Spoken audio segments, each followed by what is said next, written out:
Hello बच्चों, let's read the question. So question says that incorrect order of stability of the cation is incorrect order क्या है stability of cation का। तो इन cations का order देखने के लिए stability order देखने के लिए हम क्या करते हैं, inert pair effect का यूज करते हैं। inert pair effect। so inert pair effect होता क्या है, सबसे पहले हम ये समझ लेते हैं।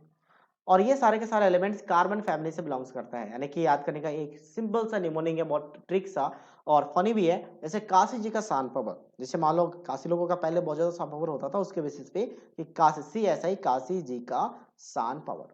ये सारे तो जी एस एन पी भी सारे के सारे सेम ग्रुप के एलिमेंट है और कार्बन फैमिली से बिलोंग करते हैं। तो कार्बन फैमिली का जो ऑटोमोस्ट का इलेक्ट्रॉनिक कॉन्फ़िगरेशन है वो कैसा लिखा जाता है, general electronic configuration NH2 NP2 ये लिखा जाता है।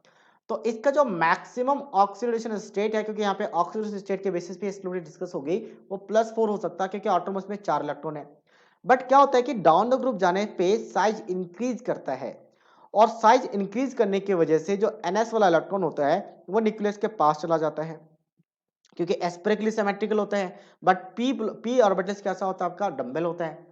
तो ये सिमेट्रिकल होने की वजह से न्यूक्लियस के क्लोज चले जाते हैं। न्यूक्लियस के क्लोज अगर होंगे तो ये क्या हो जाता है, इनर्ट बन जाता है, मतलब डाउन द ग्रुप। जैसे पीवी की बात कर रहे हैं तो डाउन द ग्रुप जाने की वजह से एनएस वाला इलेक्ट्रॉन इनर्ट बन जाता है, जो आपका पार्टिसिपेट नहीं करते, इसे कहते हैं इनर्ट पेयर।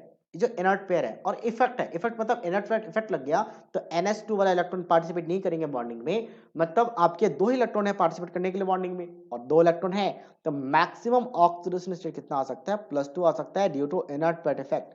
और down the group inert pair effect की जो आपके पास इफेक्ट है वो इंक्रीज करती है। तो मतलब ये कह सकते हैं कि टॉप टू बॉटम, जब टॉप टू बॉटम जाएंगे तो lower oxidation state stability of, ऐसा लिख सकते हैं कि stability of lower oxidation state is increases. और वही हायर की बात करें तो हायर के लिए क्या हो जाएगा, तो हायर के लिए डिक्रीज हो जाएगा, तो हायर के लिए oxidation state is decreases.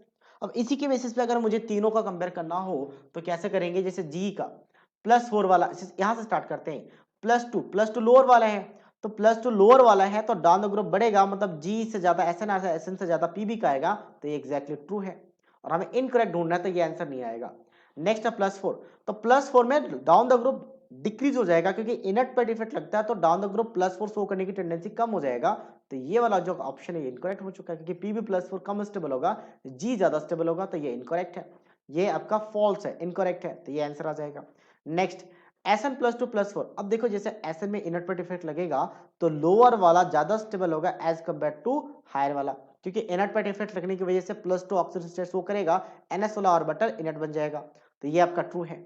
Next PB में तो सबसे ज्यादा लगता है इनर्ट पर डिफेक्ट, तो पीबी की वजह से पीबी में ज्यादा लगता है तो पीबी+2 ज्यादा स्टेबल होगा एज कंपेयर टू पीबी+4, तो ये भी कैसा आपका ट्रू है। So that means only B is the right answer of this question. I hope you understood it well. All the best.